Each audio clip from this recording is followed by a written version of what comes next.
You're listening to Frontlines, a podcast for the people that truly make mountain biking happen.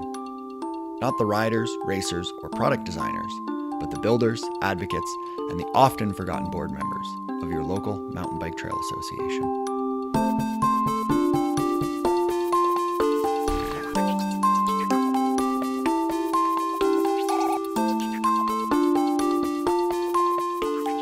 Over the last few episodes, we've discussed the lack of diversity in the mountain bike community.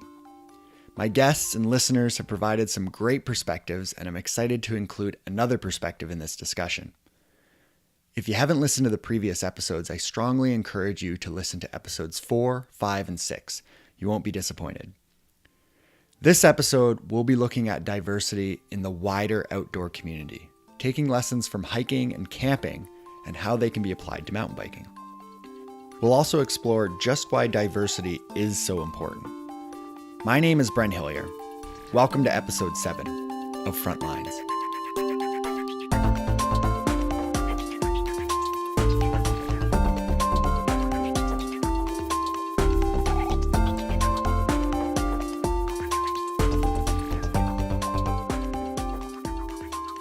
My guest is Ambreen Tareq, and she lives in the Washington, D.C. area. She spends her free time camping and hiking with her husband. While exploring new places, she's noticed the lack of diversity in the outdoors. This has led to the creation of the Instagram and blog known as @BrownPeopleCamping, and it's a social media initiative to promote diversity in the outdoors through personal storytelling. Hi, Ambreen. Welcome to the show. Hi, Brent. So nice to join you. Thank you for making the time to sit down and have a chat with me. What I'd love to know first is what draws you to the outdoors? Why do you love the outdoors so much? Yeah, that is a great question. Also, probably a hard question to start off with, right? It's sometimes it's hard to answer a question that means so much to you. I explore this a lot through my blogging and through my project, and there's so many different reasons why I love the outdoors, and all of which I think anyone who likes the outdoors can connect with, and it's not profound in any way, but it's always so personally profound. To me, being in the outdoors is one, it means something different based on the kind of person you are, right? So for me, I identify with living a very city life, and the outdoors is disconnecting from that, and being outdoors, whether I'm camping or hiking, is just constantly a way of reminding myself of the privileges that I enjoy in my life on a daily basis, like being able to access water or heat or shelter or food in sort of easy and nonchalant ways that we forget being people who are privileged. So being outdoors is just a very powerfully humbling experience for me, and I enjoy that feeling. It's also very empowering on the other side of the issue, as in reconnecting with your strengths, be they physical and actually doing this type of labor, or just the mental perseverance that it takes to enjoy outdoors activities like pushing yourself on a hike or camping in extreme temperatures, or even if it is just taking a walk on a sunny afternoon. I think being outdoors is just so personally empowering for me because it reminds me of my weaknesses, it reminds me of my privileges, and then obviously just the pure aesthetic joy of being in nature. Well, you and your husband started camping. People questioned how you participated in the outdoors. There was comments on your Instagram page about like, oh, you're car camping, that's not real camping, that kind of stuff. Yeah, that's been a very interesting experience for me because, the outdoor space, regardless of what activity you're engaging in, the outdoor space is so much about extreme achievements, right? Like, how do you climb the highest summit? How do you backpack the greatest length? Or how do you do something in the most minimal and extreme way? And I think the admiration we have for the extreme in the outdoors kind of creates a culture for us to evaluate each other in that way, and which I think we should really start challenging, and certainly trying to reach for such extreme accomplishments is extremely empowering, and I don't want to shame anyone for that, but I also really want to embrace accessibility as well, and whatever choices people make in how they want to experience the outdoors. And that's something that it's taken me a little bit and a little while to be comfortable saying and acknowledging about my own self is I'm okay with taking shortcuts or doing something that is not traditionally the most minimalist thing to do. And in the beginning, I wasn't so comfortable admitting that, and I used to feel very self-conscious about it. And those are some of the stories I was sharing. Is, when you're new to something, or you don't have a lot of experience in it, you're going to do it your own way. And so that's a lot of the comments we used to hear immediately is, you guys are car camping, that's not really camping, or we go only for 1 or 2 nights, that's not long enough, or if we did a short hike, that's not long enough. And there's, no matter what you talk about, oftentimes you get into this one-up nature of a conversation with someone else, and they're not even trying to insult you, but for some reason it's just such an ingrained part of talking about outdoors activities, and it would really hinder my sense of outdoors confidence, because at a time when I'm trying to grow my skills, I'm also feeling self-conscious about my inability to be extreme. So I would immediately start off my conversation by saying, we're not really campers, we're just trying it out in this way, or we're not really outdoors people, we just do it on our own terms, and sort of setting myself up for not presenting myself in sort of these high expectations. But through the project that I've been exploring over the last few months, I have, through my followers and through people that I've connected with who are doing fantastic things in the outdoors and trying to promote diversity or just trying to promote the outdoors, I've really gained myself a sense of self-confidence again about being able to just sort of own whatever it is that I want to do in the outdoors and however I want to experience it, and sort of be unapologetic about wanting to make it accessible. And I think that's a very important conversation we need to have as people who enjoy the outdoors or people who enjoy the environment, because if we continue to perpetuate this exaggerated ideal of an outdoors person, it's just not sustainable, as people have families and they have lives and they have responsibilities. And if we create this ideal that this is outdoors, it's either this or you're cheating or you're not truly outdoors, then people are just going to continue to shy away from experiencing it in that way, right? And I come across that all the time. People come up to me and say, I love your blog, I love what you do. I'm not really an outdoors person, but I love to hike. And that just baffles me, because what does that even mean, right? Clearly people are loving going outside and enjoying nature, but are making a decision to say they are not outdoors people because it means something exaggerated and unrelatable to them. So that's something very important to me, to be open, honest, and unapologetic about the decisions that we make in making the outdoors an accessible choice for our lifestyle. And I really try and talk a lot about that in my blog so that people can also feel confident to admit that about themselves. And it's been amazing hearing the responses from people who completely agree with that. And a lot of people who have families and who have kids or who are students or just who have lifestyles that don't necessarily allow them to be extreme.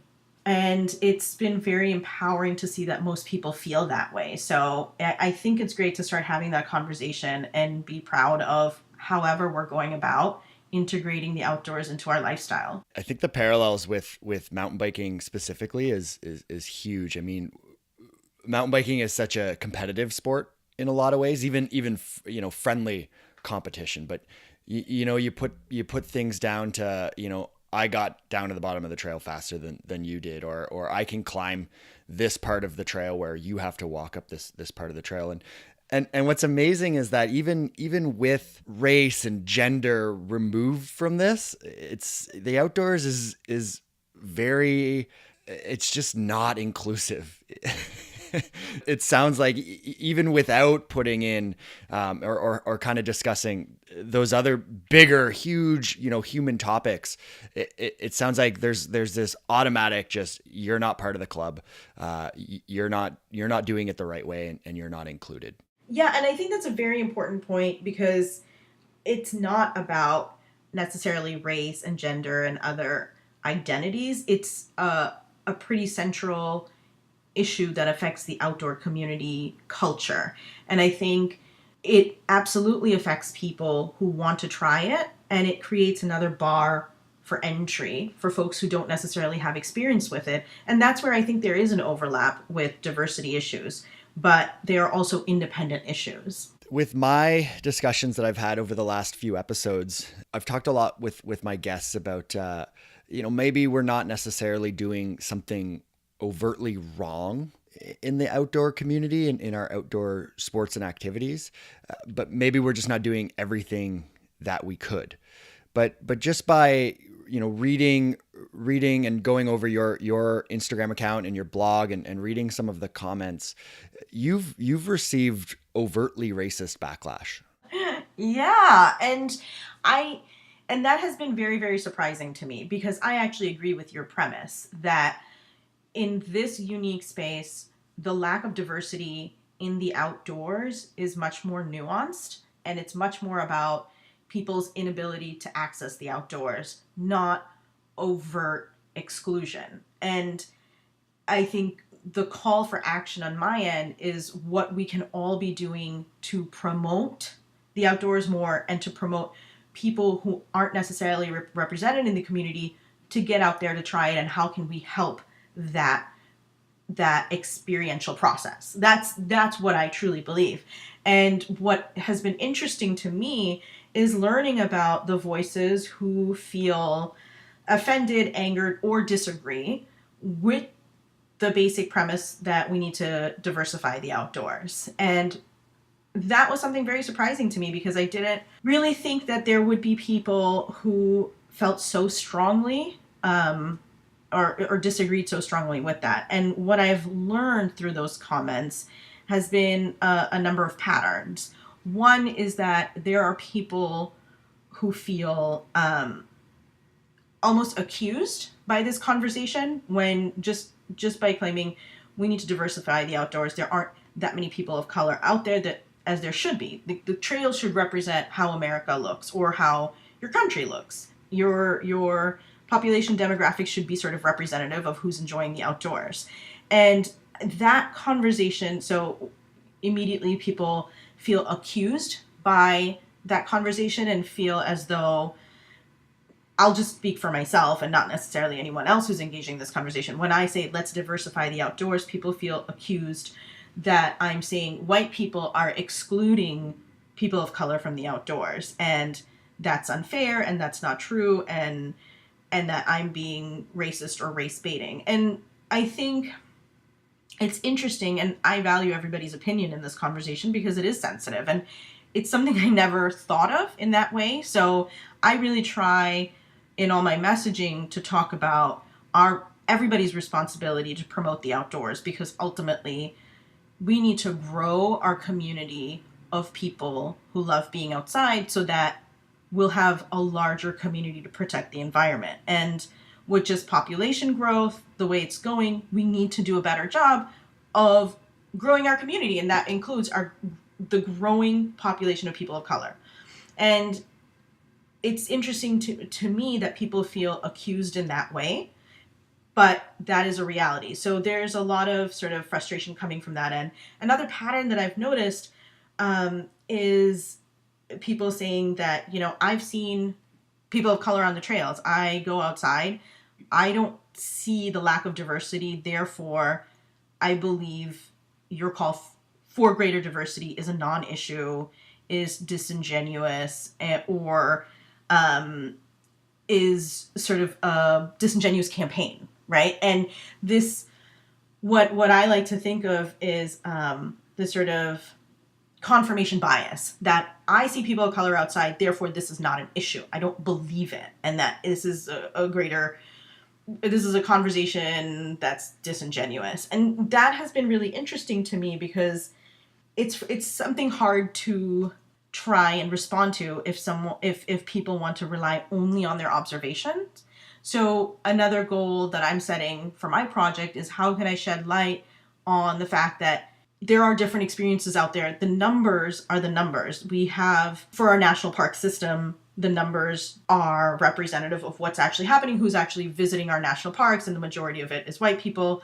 Why are people of color not visiting our national parks? When you look at our environmental organizations and all of these things, the demographic numbers are there, right? So how can we as a community push ourselves beyond our own confirmation bias and say, maybe my experience isn't the reality or the whole experience? How can we push ourselves to see everybody's experience and not feel accused in this conversation, but kind of just see the value in the need for the diversity and work together towards that?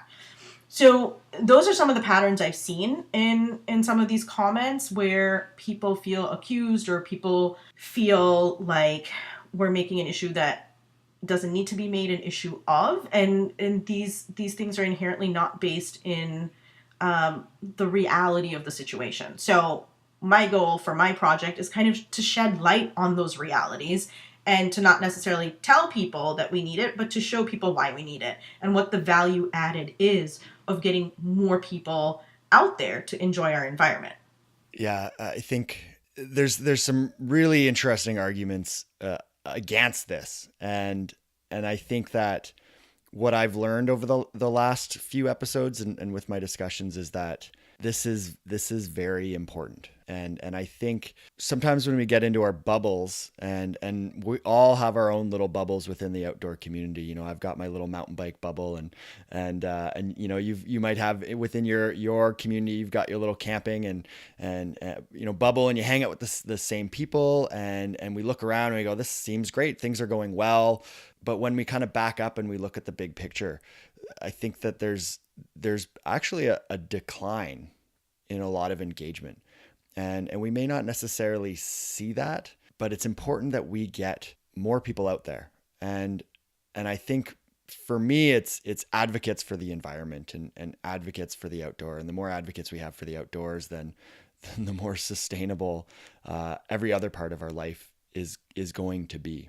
Yeah, and I think that's exactly the point for my project as well, and to shed light on how beautiful it is and how at the end of the day, if you enjoy the outdoors and I enjoy the outdoors, we have a kinship then through our connection with the environment and our love for the environment. And I think that discussion has been able to connect me to people that I would have never met and created the sort of genuine relationship that we have by being open and honest and vulnerable with our now digital community about our love for the outdoors and what that means. And what's interesting about the outdoors is that there are people out there on the entire spectrum of politics and social beliefs, right? And I think that's beautiful in itself. And if we can engage each other in that conversation through our kinship for the environment, there's a lot of positive space there to grow together. One of the arguments that I've received is mountain biking and most, if not all, outdoor activities, as far as North America is concerned, these happen in areas that are predominantly white. And is that, I mean, is that true? And if so, is that even a valid excuse? Yeah, I think that's really interesting because that's not necessarily true in America. Our state parks and our national park systems span lands all across the country. I mean, in spaces where there can be parks located in places where they're predominantly people of color, but we do see, even in those places, we see less engagement from the local community of color in those public lands, right? And I don't know necessarily if there's a direct correlation with these places being located in white spaces, because I just don't have those numbers or facts in front of me. But the truth is that in my experience, when my husband and I go camping, we oftentimes the parks are located in rural areas. And because it's a park, right? It's engaging wilderness, and it's oftentimes rural areas. Oftentimes, in my experiences, places we've been, there's generally a lack of an urban community or lack of people of color around.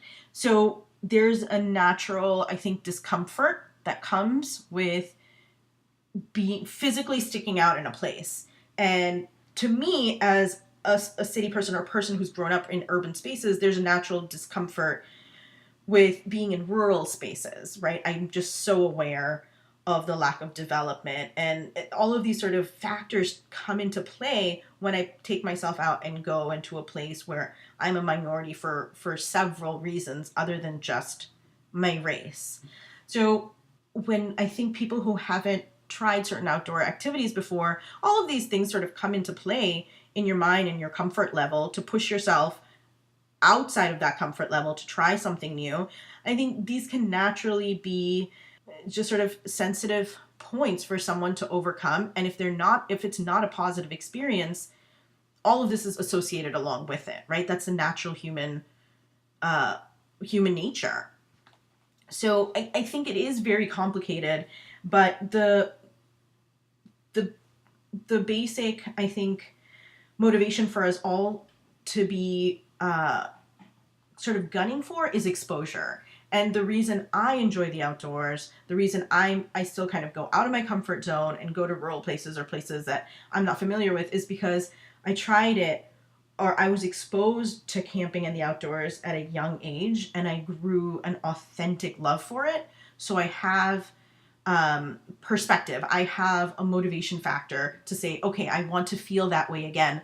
I want to see these things again. I want to find joy in the outdoors. So I'm going to go through these different experiences of discomfort to experience that. For people who haven't necessarily had that exposure or that positive experience in the outdoors, it's harder to overcome all of these other obstacles along the way, whether that's feeling uncomfortable in a predominantly white space, or whether it's feeling uncomfortable trying something new that you don't know the first thing about, or the price of it, or just the distance of it, all these other social economic factors that come into play.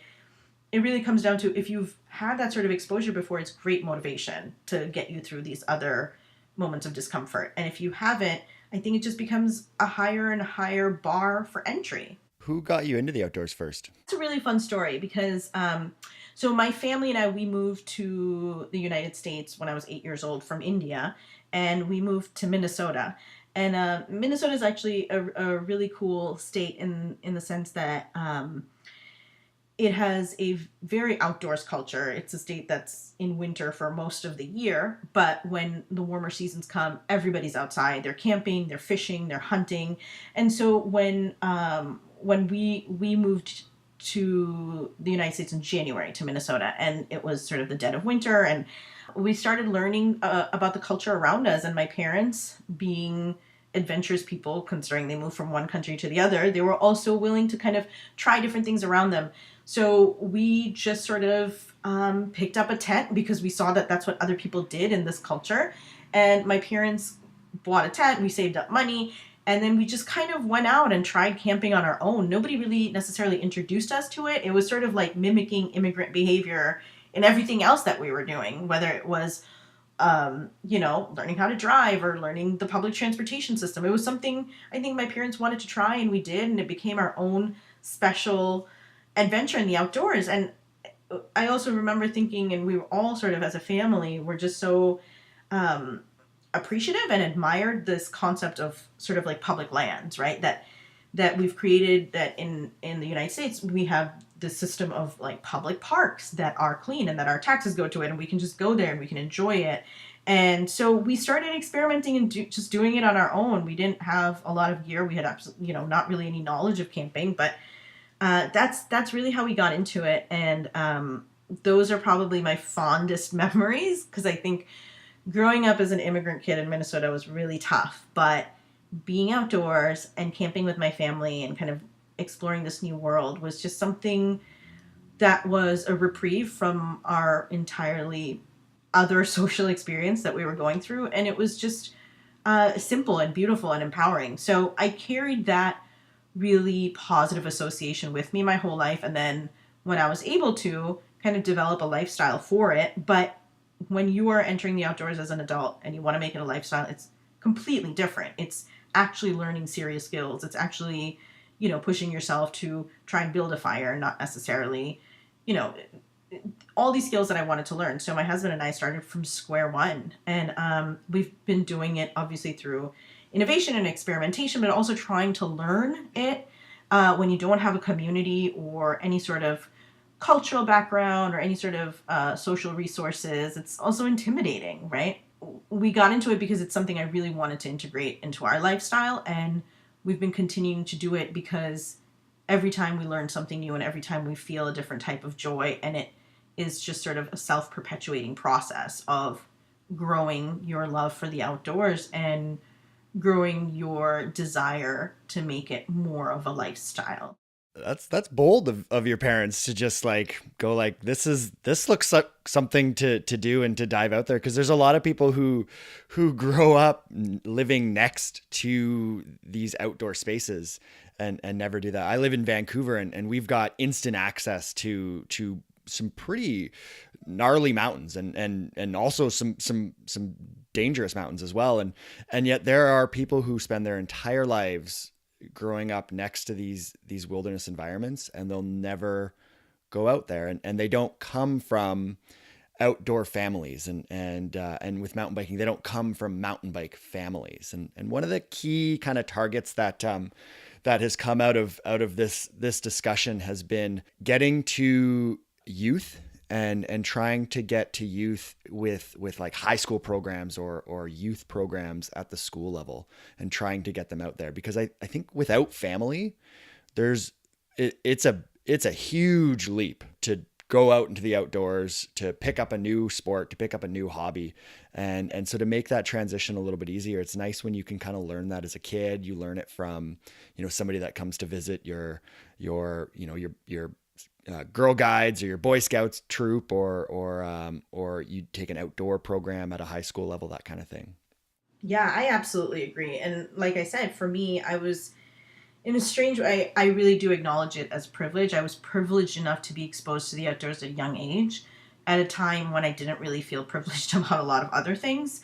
But it absolutely has been formative, and it has been the foundation of my push to just keep getting out there, regardless of whatever discomforts, or if I keep hitting barriers or obstacles. And I think it is very important for children to be exposed to the outdoors at a young age, where when you're young, the world is an adventure, and you're not as overwhelmed by the obstacles. It's sort of seen as a part of the journey, and it's really important to be exposed to the outdoors in that stage of your life, when you see it as a normative part of growing your joy for life, right? And it's also, there's so much that has to be said about just having confidence in the outdoors. The self-esteem issues that people can experience at so many different levels as an adult, it's really hard to get into activities you have no orientation towards. But when you're exposed to it as a kid, you can develop your own sense of self in the outdoors, and you can develop your own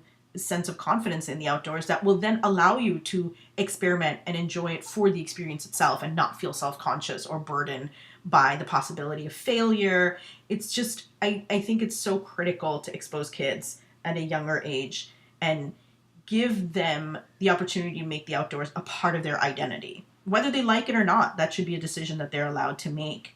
And I just think that that's what happened to me, and it has meant everything. And I've really relied on that experience and been very honest about it throughout my storytelling. How much does cost act as a barrier to accessing the outdoors and participating in outdoor activities? Well, I think that is an issue that is at the center of this conversation, especially when we're talking about trying to increase diversity outdoors, because, it obviously depends on the activity. For us, camping was something really important to me, and camping is expensive to get into, with just maybe even at the most minimal level of gear, it's a tent and sleeping bags and even pads, right? And at the end of the day, that starts adding up. But even if it's hiking, let's say, because a lot of people say it's not that expensive, you just need shoes and you just need to get on the trail. But for a lot of people, they don't live near trails like that, right? Or near the kind of wilderness that truly allows you to connect with nature. And transportation, I think, is a very important issue to talk about, because people don't necessarily have access to a lot of these big, beautiful parks that we talk about to get out there. To Shenandoah is our closest national park here in the DC area, and it's just gorgeous. It's beautiful. But for me, it's about, I think, where you live, about 2.5 hours, right? And like I said, a lot of the state parks we've been to that are just beautiful are also in rural areas. So cost is actually a very important factor in acknowledging why I think we sometimes have a lack of diversity in these places, because it's expensive to get out there. And also, when you have no sort of experience in an activity, so let's just say camping, if I only wanted to focus on increasing diversity in the camping community, if you have no experience with it, you don't really know anyone who's done it, you don't necessarily have the confidence to be innovative and say, you know what, I don't have the money to buy a camping pad, let me see what else I can make up, right? You're so overwhelmed by the newness of everything that it's harder to have the confidence to come up with cheaper options on your own. So it's complicated because cost is definitely a prohibitive factor for a lot of people to get out there. And I think the more we talk about it and the more we show real people outdoors doing real things that aren't as extreme or as expensive, that creates a culture of normative outdoors behavior that I think can really help push people out there and to be experimental or find options that may be cheaper for them, and really explore their accessibility to the outdoors. I think similar to we've spoken about performance and that extreme end of outdoor pursuits, and I think that outdoor media does promotes that. I mean, that's their main kind of product that they're pushing out in magazines, on outdoor websites, that kind of stuff. But also that gear is always that high end, new, and mountain biking is so much about the gear. One of the things I strive to do in this podcast is try to never actually talk about a bike. I try to talk about everything else, because it's almost super saturated with discussions about the product, but you don't need the most advanced, you don't need the most high end stuff to do this stuff. And bikes included. I mean, bikes can get up to, and when you start riding for a while, you're looking at a new bike and it's like, oh, I need $6,000 for a new bike. And it's one of those things you kind of have to give your head a shake. Like, you don't need that much for a bike. And when you're first getting into riding, you certainly don't need that much for a bike. But we're not promoting that as much. And do you think that these kind of bigger magazines or outdoor websites could promote that kind of more entry level side of things? Or is it just a fact where it's just not going to sell? It's not what people want to see. I absolutely think that there's space to talk about just real activities. And I think we are having a moment right now in society, in our community, of really pushing retailers to have that conversation and to acknowledge it, that it may just be that it has never really dawned on a lot of retailers that there's this need now to push the conversation away from the extreme, to make it's maybe not just about diversity, but to make real people feel included in this culture, where if you're working or you have kids and you have other responsibilities in life, how can retailers make you consider the outdoors as an activity to enter and it not be so gear focused or so intimidating? And I certainly think there's a lot of room for these types of marketing campaigns. And I think companies are really catching on to that now. We have a long ways to go to make these marketing campaigns more authentic and reflective of real people. But I think there's money anywhere you want to market it. If anything, if we're trying to grow the customer base for them, right? Our whole premise is that we want more people outdoors. So I believe that there is benefit for that for retailers if they just think creatively and really push themselves to acknowledge how real people are feeling right now and what they need to do to make people feel included and comfortable in trying new outdoors lifestyles.